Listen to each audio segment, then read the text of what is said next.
तुमच्या कष्टाचे पैसे घालून मालमत्ता खरेदी केली, पण ती तुमच्या नावावरच झाली नाही तर? असं कधी होऊ शकतं का? हो, होऊ शकतं, जर तुम्ही व्यवहार कुलमुखत्यार पत्राने केला असेल. आजच्या भागात आपण याच विषयाचा सखोल आढावा घेणार आहोत. कुलमुखत्यार पत्र म्हणजे नेमकं काय, या कागदपत्राने मालकी हक्क का मिळत नाही, आणि सर्वात महत्त्वाचं, जर असा व्यवहार केला असेल तर पुढे काय करायचं. आणि हो, अशीच उपयुक्त आणि कायदेशीर माहिती तुम्हाला नेहमी हवी असेल तर आपला महसूलशाही चॅनल लगेच सबस्क्राईब करा, कारण इथे आम्ही कोणताही सल्ला देण्यासाठी शुल्क घेत नाही. हा व्हिडिओ शेवटपर्यंत नक्की बघा, कारण मध्येच आपण एका मोठ्या धोक्याबद्दल आणि त्यावरच्या उपायांबद्दल स्टेप बाय स्टेप माहिती देणार आहोत. नमस्कार, महसूलशाहीच्या सर्व दर्शकांचे स्वागत. परवाच मला जळगावच्या एका गावातले सुरेश काका भेटले होते. त्यांनी शहरालगत 1 गुंठ्याची जागा घेतली होती. आता स्टॅम्प ड्युटी वाचवण्यासाठी त्यांनी कुलमुखत्यार पत्रावर व्यवहार केला. त्यांना वाटलं आपण मालक झालो. पण काही वर्षांनी जेव्हा त्यांना त्यावर कर्ज काढायचं होतं, तेव्हा बँक म्हणाली, ही जागा तुमच्या नावावरच नाहीये. सुरेश काका तर डोक्याला हात लावून बसले. मग त्यांना कुणीतरी आपला महसूलशाही चॅनल दाखवला. त्यांनी आमचे व्हिडिओ पाहिले आणि त्यांना त्यांची चूक कळली. सुरेश काकांसारखी वेळ आपल्या कुणावर येऊ नये म्हणूनच आजचा हा खास भाग. चला तर मग आपल्या आजच्या तज्ज्ञांकडून विषय समजून घेऊया. मॅडम नमस्कार. सुरुवातीला आमच्या सामान्य नागरिकांसाठी सोप्या भाषेत सांगा, ही कुलमुखत्यार पत्र किंवा पॉवर ऑफ अटर्नी म्हणजे नेमकं काय असतं? नमस्कार.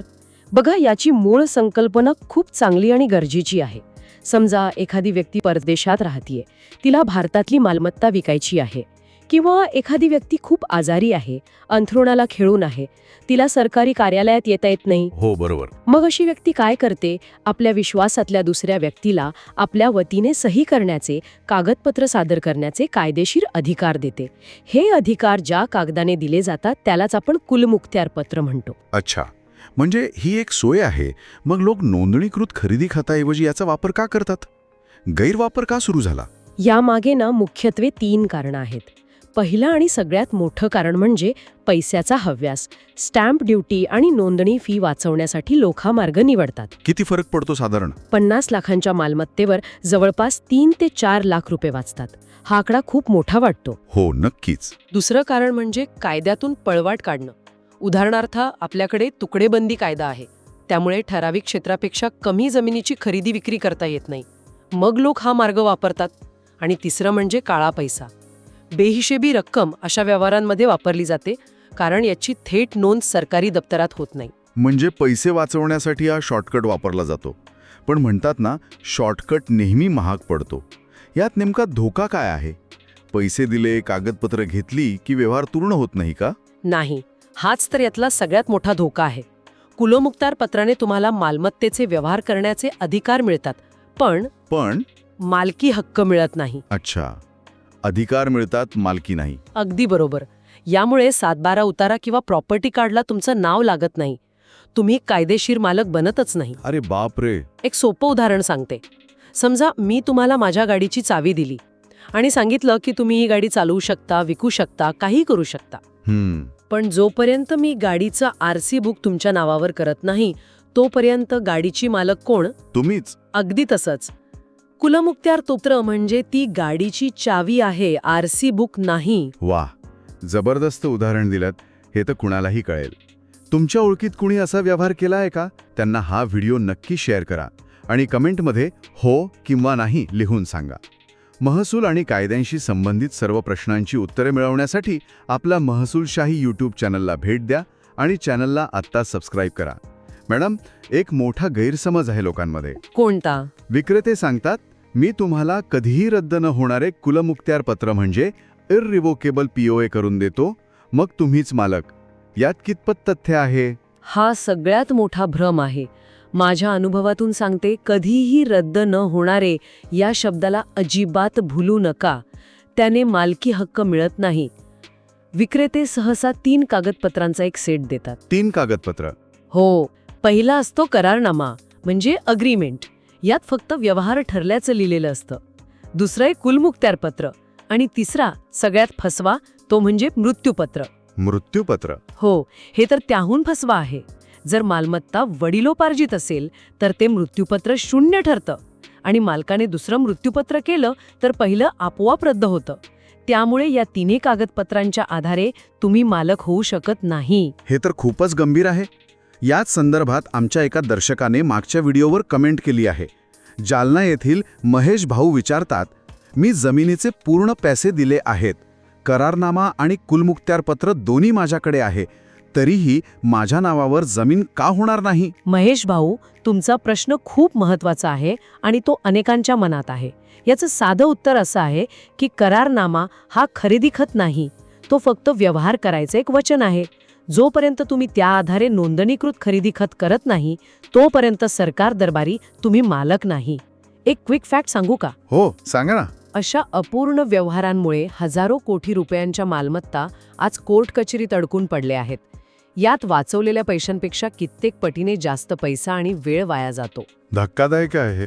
मॅडम, एक गमतीशीर पण महत्वाचा प्रश्न. विचारा.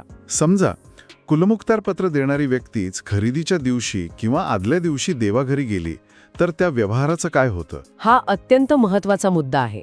कुलमुक्त्यारपत्र देणाऱ्या व्यक्तीच्या मृत्यूनंतर ते कागद आपोआप संपुष्टात येतं. त्याची किंमत 0 होते. म्हणजे तो कागद रद्द होतो? पूर्णपणे.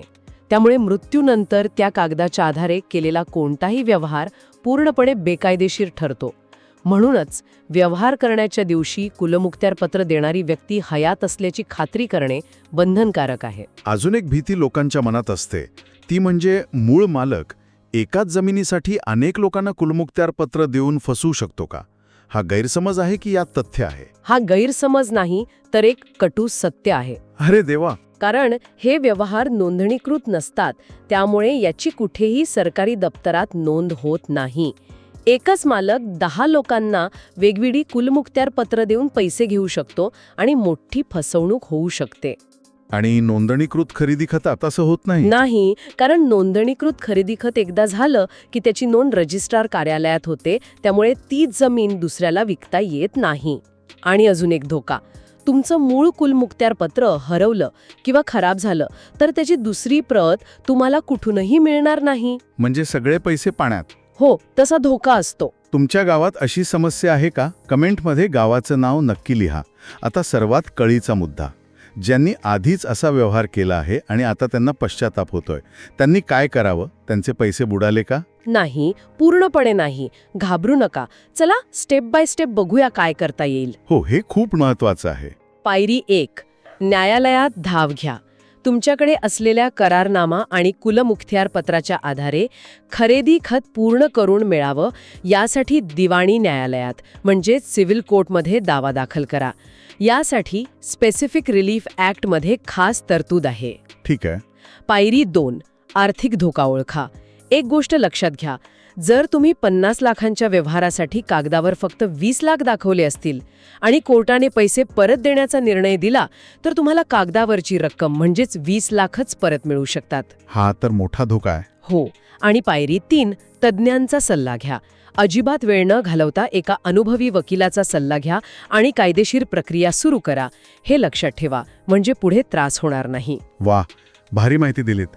मॅडम, जाता जाता तुमच्या अनुभवातला एखादा किस्सा सांगा, जिथे महसूलशाही चॅनलच्या माहितीमुळे एखाद्या व्यक्तीचा मोठा तोटा होण्यापासून वाचला. हो, एक किस्सा सांगते. साताऱ्याचे एक तरुण गृहस्थ होते. त्यांनी एक जागा कुलमुक्त्यारपत्राने घेण्याचं पक्क केलं होतं. पण व्यवहार करण्याच्या आदल्या दिवशी त्यांनी सहज आमचा हाच व्हिडिओ पाहिला. अरे वा! त्यांना धोका लक्षात आला. त्यांनी दुसऱ्या दिवशी विक्रेत्याला स्पष्ट सांगितलं, मी स्टॅम्प ड्युटी भरायला तयार आहे, पण व्यवहार फक्त नोंदणीकृत खरेदी खतानेच करणार. सुरुवातीला विक्रेता तयार नव्हता, पण नंतर तो तयार झाला. आज ते त्या जागेचे कायदेशीर मालक आहेत आणि शांत झोपतात. थोड्याशा पैशांमुळे ते आयुष्यभराच्या त्रासातून वाचले. जबरदस्त. म्हणतात ना, शहाणपण देवाने घ्यावे, अनुभव स्वतःचा नसावा. तुमच्या अनुभवाने सगळ्यांना फायदा होतोय. तर आज आपण पाहिलं की कुलमुक्त्यारपत्राने व्यवहार करणे किती धोकादायक असू शकतं. याने मालकी हक्क मिळत नाही आणि फसवणूक झाल्यास कायदेशीर मार्ग काय आहेत. एक गोष्ट नेहमी लक्षात ठेवा, सरकार योजना आणते, कायदे बनवते, पण आपल्या कष्टाच्या पैशांचं रक्षण करण्यासाठी आणि आपल्या हक्कांसाठी जागरूक राहण्याची खरी ताकद आपल्यामध्ये आहे. थोडासा मोह टाळा आणि कायदेशीर मार्गानेच व्यवहार करा. तुम्हाला महसूल आणि कायद्यांबाबत असंच सोप्या भाषेत मार्गदर्शन हवंय? मग आपला महसूलशाही YouTube चॅनल तुमच्यासाठीच आहे. अशीच उपयुक्त माहिती मिळवण्यासाठी आता सबस्क्राईब करायला विसरू नका. तुम्हाला अजून कोणत्या विषयावर माहिती हवी आहे ते कमेंटमध्ये नक्की सांगा. पुढच्या भागात आपण जाणून घेऊ वारस नोंदणी करताना होणाऱ्या चुका आणि त्यावरील उपाय. आमचे व्हॉट्सॲप आणि टेलिग्राम ग्रुप जॉईन करा. त्याची लिंक डिस्क्रिप्शनमध्ये आहे. आणि हो, हा व्हिडिओ आपल्या गावातल्या व्हॉट्सॲप ग्रुपमध्ये जरूर फॉरवर्ड करा, जेणेकरून ही माहिती सर्वांपर्यंत पोहोचेल. आपणही कोणाची तरी मदत करून आशीर्वाद कमवा. व्हिडिओ कसा वाटला हे कमेंट करून नक्की कळवा. आवडला असेल तर लाईक आणि शेअर करायला विसरू नका. आज इथेच थांबूया. लवकरच भेटू पुढील भागात. धन्यवाद. जय महाराष्ट्र.